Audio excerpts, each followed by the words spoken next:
No matter who you are or where you go, heading outside is always worth it. Welcome to Humans Outside, where we're using the Humans Outside 365 Challenge to build a life around spending time in nature while learning from fascinating outdoor-minded guests.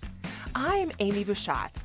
I've let curiosity be my guide as a journalist for 18 years. But life, including my husband's war injuries, had burnt us out. So we moved sight unseen to Alaska to see if a change of scenery and new focus on outdoors was just the shift we needed. Since September 2017, I've spent at least 20 consecutive minutes outside every single day, no matter what, to explore how nature can change my life. Ready to hear from experts and outdoor lovers who make heading into nature just a part of who they are while we work to do the same? Let's go! When we talk about heading outside, it can be easy to think about it as a trip, a location, or a destination. After all, who doesn't picture the vast American West or wide open spaces just a little bit when they think about the great outdoors? But here at Humans Outside, we're all about getting outside daily. And for most people, that does not include wide open spaces. It includes backyards, it includes city blocks, it includes a balcony or a walk down the street or some grass and a stream in the park. It includes birds and flowers and many other wonderful things. And the key to all of them is that they are right where you are too. One important factor about getting outside daily is to think about outside as right where you are. Also known as nearby nature, the nature that is right outside your door is as important or maybe even more important than anything else. Dr. Kathleen Wolf might know that better than anyone. A research social scientist in the School of Environmental and Forest Sciences at the University of Washington, Kathy studies human use of nature and its benefits. She joined us in season 3, almost 100 episodes ago, if you can believe it, to talk about what the research says about spending time outside daily and whether 20 minutes is a good amount of time. And today she's coming back to talk about nearby nature and how to get the most from it. Kathy, welcome back to Humans Outside. I'm honored to have you here. Amy, thank you for inviting me back and that very generous introduction, I must say. Well, not as a researcher, because I'm not one, but as somebody who loves to read others' research, I so appreciate your time and attention on this subject and just spending a little bit of time here talking about it. Yeah, I'm so looking forward to this. And I might add, as we begin, I'm anticipating some of your questions. And I'll be speaking not only from my own research, but really from the studies that are coming from a community of science that now spans the world. There's just really been a surge of study about those everyday encounters with trees, parks, green space, and whatever near our homes, our workplaces, our schools, and looking forward to sharing some of the highlights of that. That's right, because when we talked in 2021, you were experiencing the nature benefits you found through COVID's required social distancing, and you were spending more time in your own backyard. You were spending lots of time kayaking. So I'm wondering if you can start by just filling us in. What have you been up to in the last year, and what exciting things are happening in your research, the outdoor world, and that connection to nature and culture, but also in the research that you've been seeing coming out in this last period of time? Wow. So let me unpack that a little bit. First, my own experiences of nature during COVID. A group of people, we have continued kayaking, and we have now logged over, well, almost 900 miles in the area around Seattle, central Puget Sound, Straits of Juan de Fuca, and so on.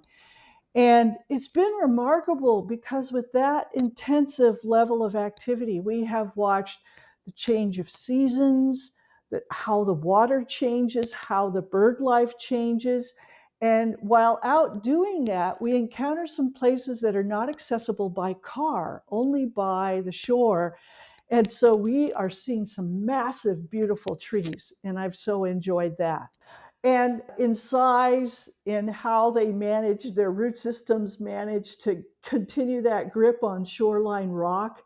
and steep slopes, and so on. So it's almost inspiring to see that, to see the tenacity of nature, the tenacity of living organisms in the face of COVID and in the face of all the challenges before Hmm. us.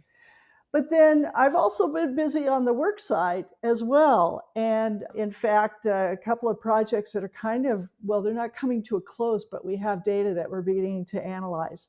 One is we're looking at green schoolyard transformation. So, how might schoolyards within neighborhoods be transformed into community parks so they're used Mm. more actively after school and during weekends?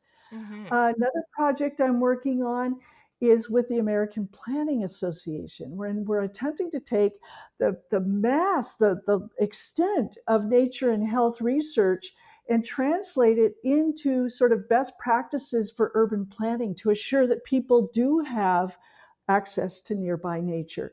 The third project is I'm working with a multidisciplinary team, and we're focusing on Iquitos, Peru, where there are these informal settlements, also known as slums, and they're floating communities on the edge of the Amazon River. So we're attempting to understand through health, human health, and ecological measures, what do they gain, what do they benefit from this very direct contact with the river environment. Hmm. That's so interesting. Very different types of research, but I can't wait to see what you have come out of the schoolyard one in particular, because what an opportunity to have that sort of nature space in a spot that's already designated for play and is already public property for practical purposes, but goes unused so many hours and is right there in so many neighborhoods. So that's really interesting and exciting. And I'll just mention that you have tapped the key elements of this project in that the schools that we're working on, and they're based in Tacoma, Washington, but we're working with the Trust for Public Land, and they have a national schoolyards program, green schoolyards program.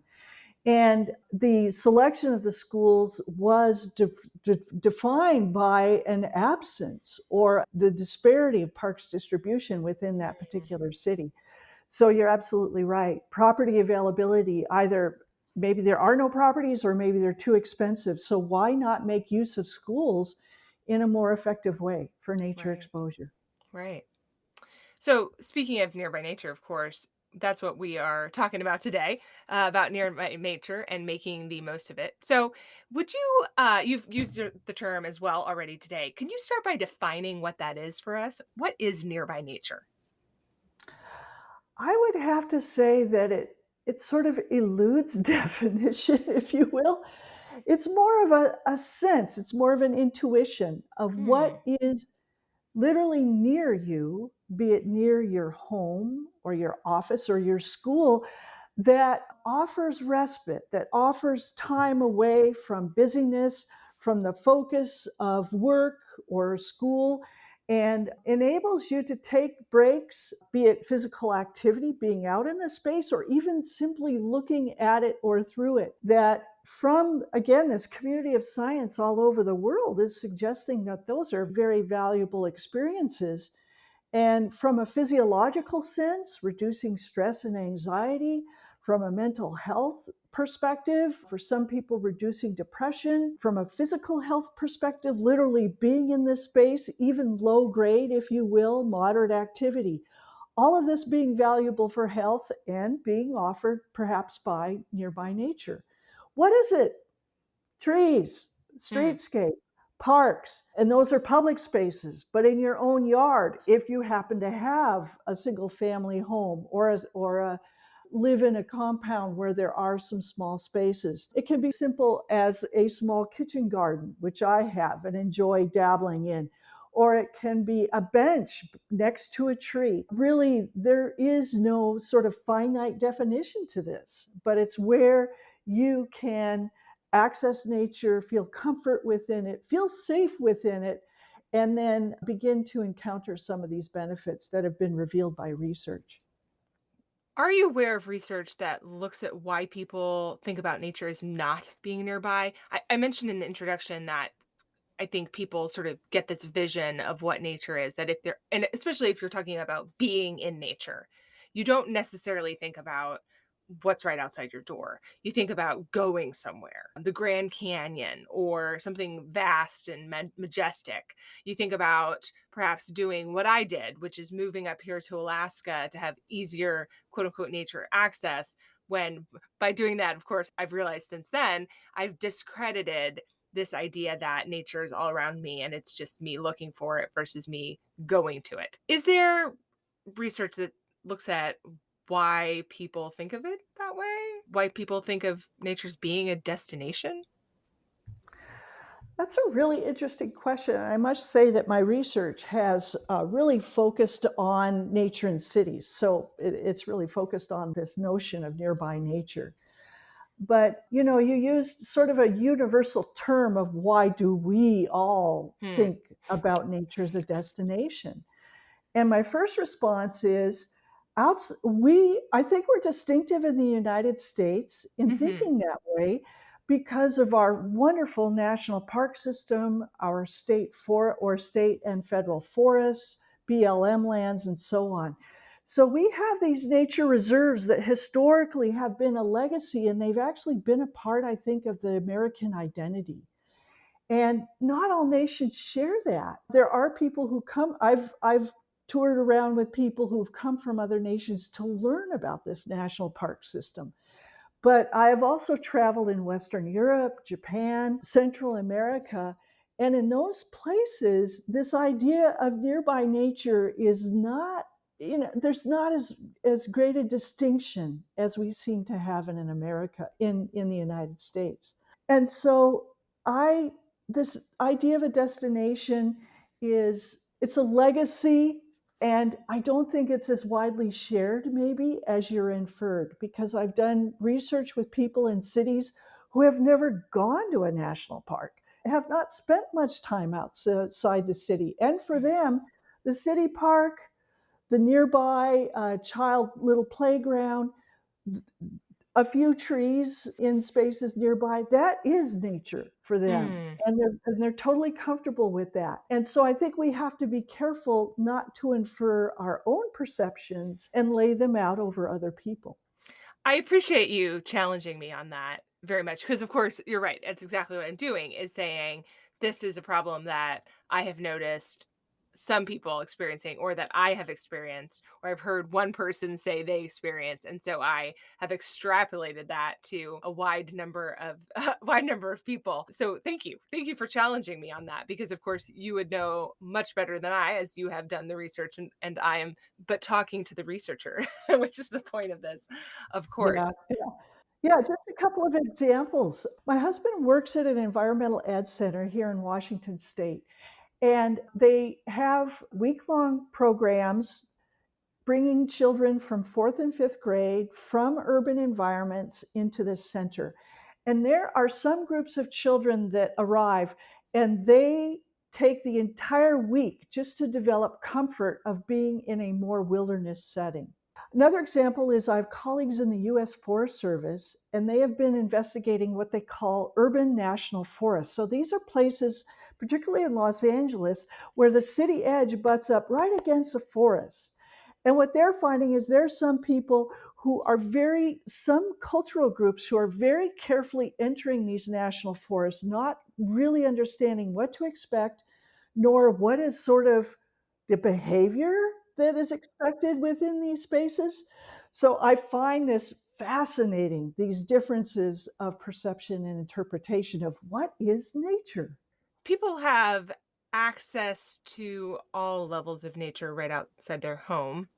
Well, I guess it's very varied, right? But many people might have a backyard at single family home, like you mentioned earlier, with songbirds. Like that's what I have outside my home right now. It's spring in Alaska, so the songbirds are back, which is delightful. And they're eagerly visiting my bird feeder along with the squirrel, which is, a mixed bag. So good for the birds though. Um, some people, as you've also mentioned, might have more like a front stoop and some pigeons, which is nature too, but in an entirely different way. So, give us some examples, if you can, of the benefits that might be to both, or are there benefits to both? And by both, do you mean the larger sort of destination spaces as compared to those places that are really just right out the front door? Right. Is So that I think by both, I mean more what we would think as a traditional backyard with the grass and the birds and whatever it is you have in your own literal property backyard versus what someone might have if they live in an apartment complex and are going okay, out the front door. But still okay. have maybe birds out there, whether they be Yeah, yeah.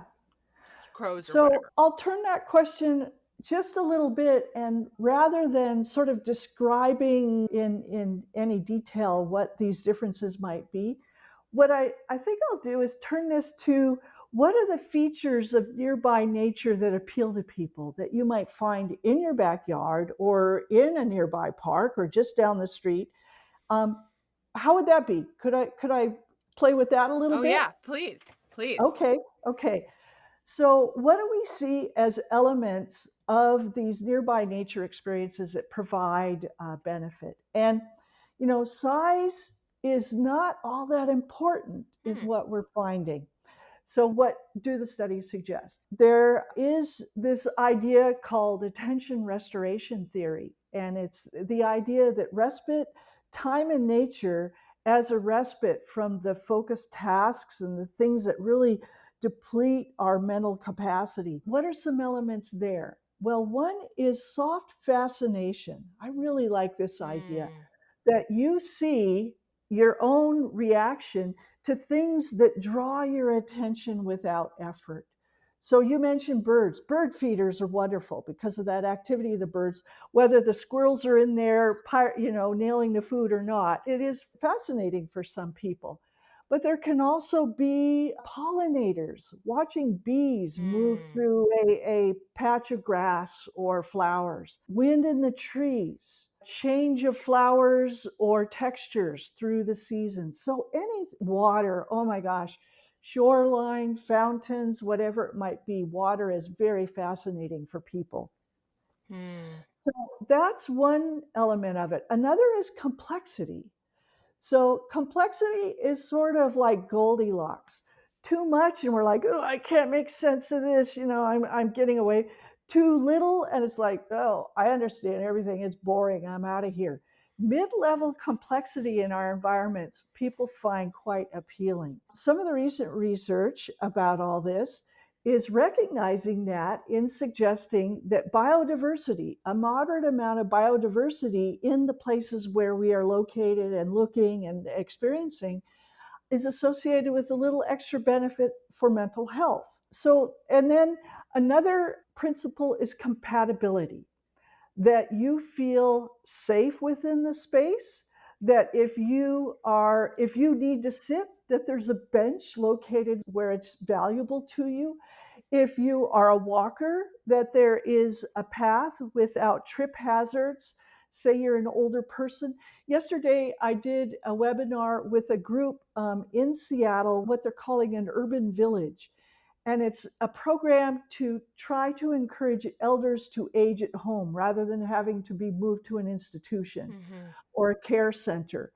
And so we talked a lot about forest bathing that they Hmm. might incorporate into their village program, which means if they go to a small woods or a grove of trees and they want to participate in forest bathing, what are their needs? What is the compatibility in terms of being able to walk, to be able to rest once in a while? Maybe there's a restroom, and so on.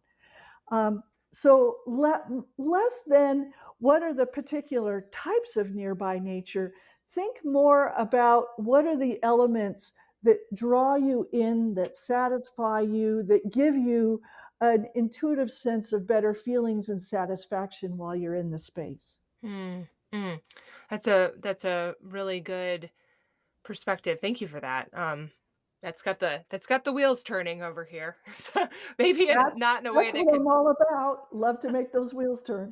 maybe not in a way that can turn thoroughly just during this episode. So I might have to mull this further maybe on my run later, which is when I do all the I don't know, Yeah. decompressed thinking. So So, mentioning research, there's a lot of research about mindfulness and the role of nature in sessions in mindfulness. I do so much mindfulness in my work, thinking, writing, data Mhm. analysis. I've been exploring research about mind wandering and mental Hmm. health.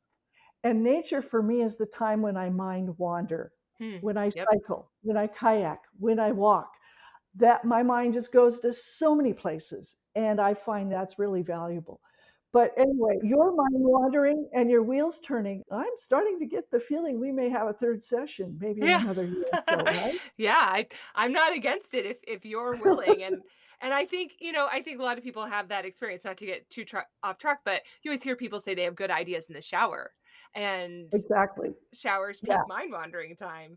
So, Yeah, and what we're seeing in psychology is the early literature on mind wandering was it was a detriment because hmm. you were not focusing, you're not paying attention. You know, you're a child in a classroom and you're looking out the window, and that's mind wandering and it's not good. There seems to be a shift of late in the role of mind wandering as a balance to focused attention, mindfulness, and so on. So, anyway, the story continues. This saga. Yes, it's probably a saga. You're right. Hey humans! Did you know you can officially join the Humans Outside 365 Challenge and score some really cool and exclusive challenge swag, including a finisher medal and a decal on humansoutside.com/challenge? You'll also get an outdoor challenge guide written by me for you, an exclusive challenge tracker, and insider info all year long.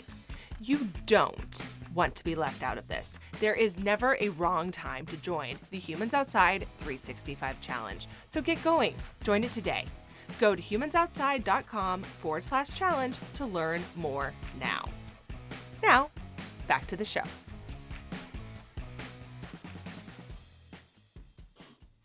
We did touch this in our last episode, but I want to talk about it again. People feel that nearby nature only offers limited options, perhaps, and that they're doing the same thing over and over again while they're outside. And I had asked you about that before, but if we could talk about it again, I would appreciate it because I think that maybe this is a concern for some of our listeners here that they're building this outdoor habit. They're going outside every day and they're just doing the same dang thing on every time, sitting on the porch or whatever. So I'm wondering, is there any negative to doing the same thing over and over again? Or conversely, is there actually a benefit to those repeat experiences? So I'm talking walking the same path every day or that kind of thing. That's a really good question. And from a research perspective, I'm not recalling any sort of answer to that. But reflecting on the research more broadly, so this idea of Shinrin Yoku, forest bathing, forest therapy, I've come to learn more and more about that because I'm interacting with an international network of people who are promoting this practice and doing research about it. I mean, just 2 days ago, I participated, the wonders of Zoom. I participated on a panel with a couple of scientists who were reporting their most recent research about forest bathing, and this was all hosted by the Korean Forest Service. So I'm interacting with people in South Korea as a part of this ongoing understanding of the role of nature in health. And what I'm learning from forest bathing is attention to detail.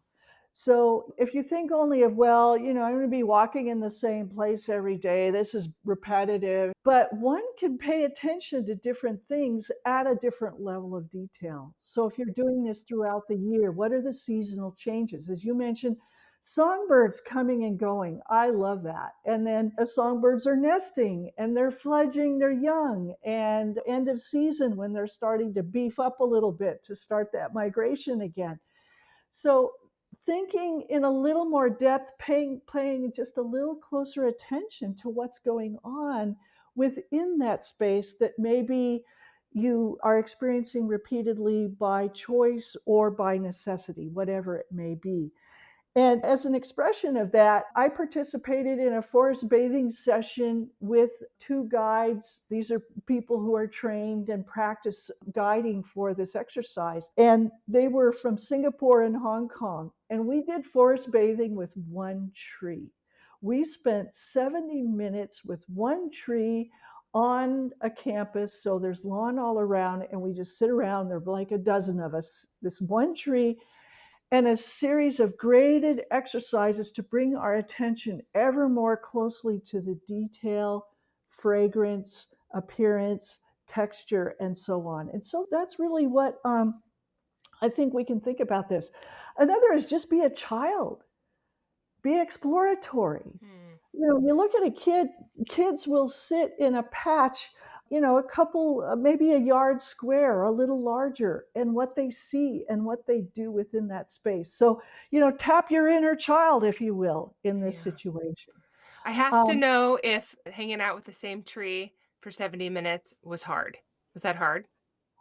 I was a skeptic, I have to say. So I was at a conference of forest therapy guides. It was in California, and there were options. You could go to this one where they were going to a beautiful grove. There was where you could go to a more manicured forest, ornamental forest, and then there was the single tree. And I was a skeptic. I was like, I've done those others before. Can they really do this with a single tree? By the end of it, I was all in. They did really a remarkable job with it, and it was the sequence of bringing your attention, not just plop you down and, okay, look at this tree, but it was a sequence. It was a sequence of gradual immersion, different senses, sharing, within a group. That might be another thing, is your experience of this place could become a dialogue with another person. What are they seeing? What are they encountering? And sharing that. That's quite an important part of the forest therapy experience. So I myself, in my neighborhood, I have about 4 or 5 different walk routes. So I'm a person, the repetition I don't mind to a certain extent, but I need a little more variety to really, I think, gain this benefit. But if you are limited, again, by different circumstances, I think you can find interest in a place that you've been to many times. So I was thinking while you were talking about the 70 minutes with the one tree about how when we punish children, you might be tempted to put them in a corner, stare at the corner. Or I can imagine being in the park saying, just look at the tree. So No, we don't want to do that. We don't want to set that right. mindset, right? Right. My sons and I often, especially in the wintertime, because it's very cold here, right? And the woods provide quite a nice windbreak, and so it makes a really pleasant place to go, and you can ski back there. But in the wintertime, we will walk the same nature trail over and over again. And I have found, now that I've been doing this for a really long time, not every day, but over a matter of years, maybe once, twice, 3 times a week, especially in that season, that I can tell when things have changed. I can tell when we go back there, and I couldn't even actually tell you why I know this, but it feels moosey. There is a moose here. Yes. It feels moosey. Moosey. Moosey. Moosey. Moose, the definition of moosey is likely to have a moose. So, Simply or said, I get right. it. Or we had a big windstorm come through, and obviously we did not go into the woods then because we have a lot of bark beetle kill trees back there. And I knew that that was going to be quite literally a disaster area for trees just falling in these 100-mile-an-hour winds. And so after the windstorm was over, we did go back there and we did just follow our curiosity to look at these trees that had fallen, to the point that I went back several times, and my husband and I went on a walk back then. I was like, "Follow me. Let's go look at this," because the way that these trees had just snapped revealed the damage inside the core of the tree from the beetle, and it looked like thin paper inside the tree, just wrapped in the tree because it had been so eaten out. And it was the coolest thing Yeah, yeah, inside of these trees. And so we were just wandering, come look at this one. Just like you said, very childlike, very exploration. And it was a wonderful experience, and I got to see those things and I wouldn't have seen them otherwise. And we just sort of followed our intuition, but knew yeah, where to look because of these repeat experiences. When I first started doing my outdoor time regularly, that 20 minutes a day, which I've now been doing for over 4 years, I was worried about doing the same thing over and over again because I'm such a person who feeds on repeat, on the patterns and habits and having repeat experiences. And I'm very much eat this tempted at least to eat the same thing for lunch every day and things like that. And so as I wandered back there day over day, I was concerned that I would be robbing myself somehow of having an ultimate nature experience by experiencing the same thing every day and falling into a habit within a habit, if you will. But now that it's been longer than that, I really do think I've experienced exactly what you're saying, which is that I can tell when it's moosey. Yeah. So, what you have just recounted from your own experience, I have so many thoughts. I'd like to share three if I Please could. do. All right. First, Moosey, love it. You mentioned you live in Alaska. I have one daughter, and she lives in Juneau, Mm. Alaska, Hmm. and she is a part-time wilderness guide in the summers, and she takes people out to observe coastal brown bears. And she has taken my husband and I out on some wonderful experiences in berry places. And I know what you mean. There's a sense of, one of those big critters is near us. You don't know why. You can't tell exactly why you have that sensation, but the hackles kind of rise up a little bit on the back of your neck, and you realize there's a bear near us, and Hmm. it's darn Hmm. close. Second thought is you mentioned these trees that had fallen and observing the impact of the beetles on the trees.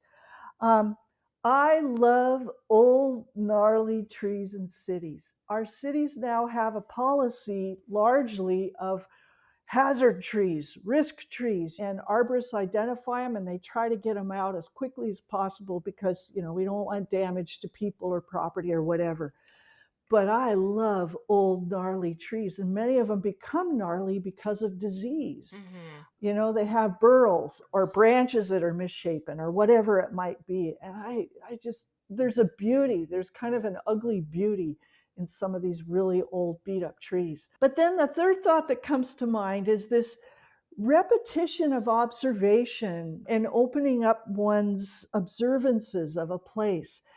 I've been trying to call up the name of the book, but a gentleman somewhere, I think in the Appalachian Mountains, wrote a book about going to a single rock. He would go to this rock and sit on it and observe what was happening just in this one slice of view off the rock for a year. And the entire book is about his observations and the flow of life as viewed from this single rock.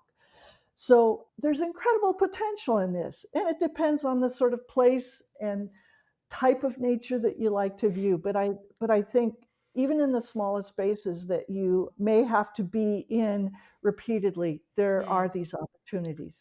Can you imagine trying to get a agent or publisher to pick up a book about experiences by a single rock for a year? Yeah, I don't know what his pitch was, but it worked, and it's a wonderful book. No, I swear, this will be interesting. It's not just a Right. rock. I've Here's been the first there. chapter. Here's the first chapter. Look. That's great.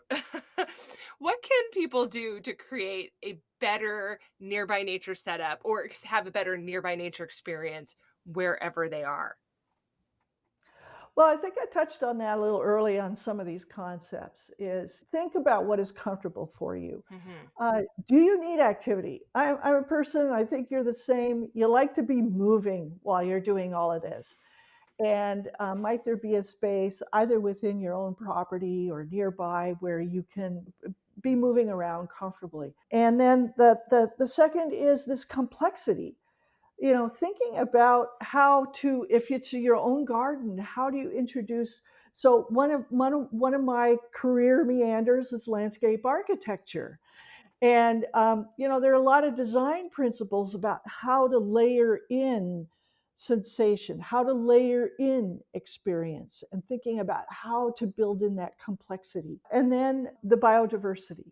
So not only complexity in terms of layering or a different sort of materials, but maybe biodiversity, because then there's appeal to birds insects and other things that lend more to this opportunity for fascination within the Hmm. space. But compatibility is really important, ages and stages. For a young child being out in nature, it's different than for an elder that may be more mobility impaired. And I'm thinking of an example. There's a woman I met in Portland, Oregon, and very active outdoors. She had her first child and realized that the parks that she typically went to were not set up to be within with a young child. No place to change a diaper, no place to stop and feed your child. Ooh, the trails were horrible for the stroller. So Hmm. she created a nonprofit called Hike It Baby. And I now understand that there are people who've gathered around that all across the nation to work with parks departments to create spaces that are suited to people walking with children, young children.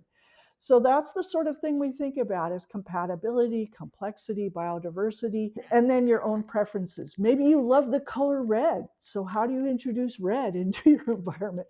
Or maybe like me, you prefer cool colors, the blues, the silveries. How do you bring that into your space Hmm. and help it to flourish? I love that idea of seizing something that you love and that you respond to and putting it in your space. In the summertime, one it's a very Alaska thing to do. We buy these huge hanging baskets or plant these huge hanging baskets, and people get really excited about this. They book baskets from the local nursery months in advance. Like I am supposed to go down and pick my basket pretty much now and pay for it so that I can go get it when it's not too cold for it to be outside and it's beautiful. But I love the color magenta, like not pink, bright pink. And I always pick a basket that has that in it so that I can go and sit out there and look at it because it makes me so happy. Um, People cannot see us talking, but I'm wearing glasses and they are the color that I like because when I look in the mirror, it makes me happy. It's the same reason if you really like, you're wearing the blue that you just spoke of, and I wear these glasses because I can see the outline of the frame through them, and I'm literally looking through rose-colored glasses. It's great. So And I have to say again, people can't see us, but when you talked about your magenta flowers, the look on your face of joy was was so obvious. I'm going to add another opportunity to all this, and that is I've done a couple of studies with colleagues about stewardship, about Mm, people who go out and volunteer their time and work to restore, recover, manage green spaces. And we did a study here in the city of Seattle, and it's not unusual because I have colleagues who are doing this in various cities across the country. And what we're finding is that there's some stewards that are like, oh, I'll travel, I'll go do that.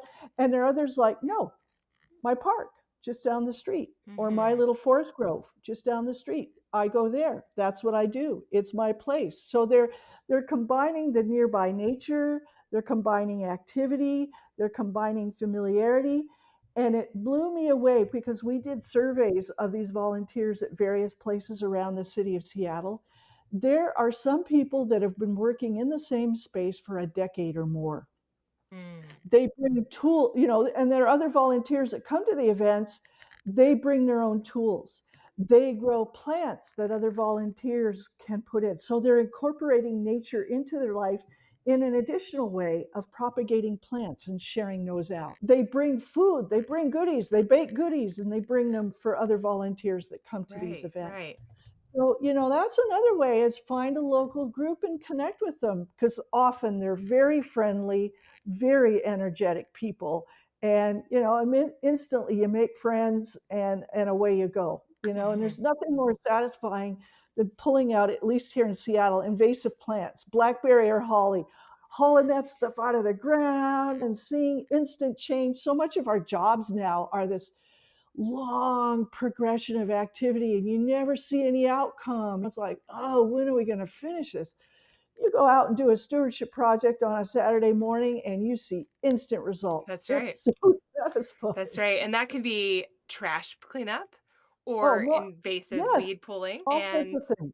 Both of those, I would say invasive weed pulling's probably pretty seasonal, depends where you live, obviously, but trash pickup Yeah, is a year-round problem. So, yeah, yeah, yeah, it is, and it is very rewarding. We do invasive, they call it the invasive weed smackdown, and you go out and you yank out these huge invasive weed plants. The particular one that's a problem is vetch, and it's, yes, um oh, yes, yes, and it is invasive and it swallows everything, and it is regrettably, I think, very beautiful. So so I'm yeah, battling myself that pull out this flower, it's killing the fireweed, which I love because it's pink. And but at the flip side, I'm like, no, it's this beautiful purple plant. So yeah, for the greater yeah, good, for the greater good. No, that's great. And also I think the other thing about doing that, other than the instant reward, is that it, as you said, it creates this tie to the other people who are doing it, and it creates a sense of ownership over what you have around you. And so suddenly, even if that nearby nature isn't in your yard, it's your nearby nature because you're the one taking yes, care of it. yeah. There is definitely that sense of psychological ownership. You may not have legal ownership, Right. but yeah, there's a sense of, I mean, it's stewardship is generally the action about and for nature. But what one hears when one talks to these people, so the way we did our surveys was we actually went to the locations where events were happening, and I would step up to someone and say, we've selected, if you wouldn't mind, if you would fill out this survey, but I'll take the shovel from you and I'll keep working while you do the survey. And, inevitably that sort of warmed up the relationship a little bit, and they'd continue talking after filling out the little paper. And the sense of care, a sense of care for the landscape is also part of this. And I think that probably enriches this sense of the value of nearby nature as well. Might I add one more comment? Oh, yes, please. All right. I've begun to think about how to connect the research about nature and health, particularly nearby nature and health, to the experiences of people. And so what I'm coming to realize is the experience of nature is not unlike nutrition. It's not unlike food. Hmm. So we require quality, good food every day, vitamins, minerals, supply for our energy. Every once in a while, maybe after COVID, we go to the restaurant and we have a nicer meal and we hang out with some people, be it family, friends, whatever. That's another sort of form of nutrition. Then there is the Thanksgiving feast or the big get together, a celebration with people. It's memorable, it's special food. That is the destination nature, if you will. Mm. So Mhm. the encounter with nature. So if you're committed to nearby nature, it doesn't mean that destination experience is not of value, but it's a different kind and it happens for different reasons. But nearby nature to me is sort of the everyday sustenance that we Mhm. need and is valued. And we now know from the research provides a lot of different benefits. Mhm. Kathy, thank you so much for your time today and for taking the time to share this research with us. My pleasure. And thanks again for the invitation. And as I said, I have a hunch we might be talking again in the future. Seems likely. Thanks so much for listening to this week's episode of Humans Outside. If you've enjoyed this episode, give us a little love and leave a rating and review to make it easier for others to find the podcast too. What you say matters. It really truly does make a difference. And until next time, we'll see you out there.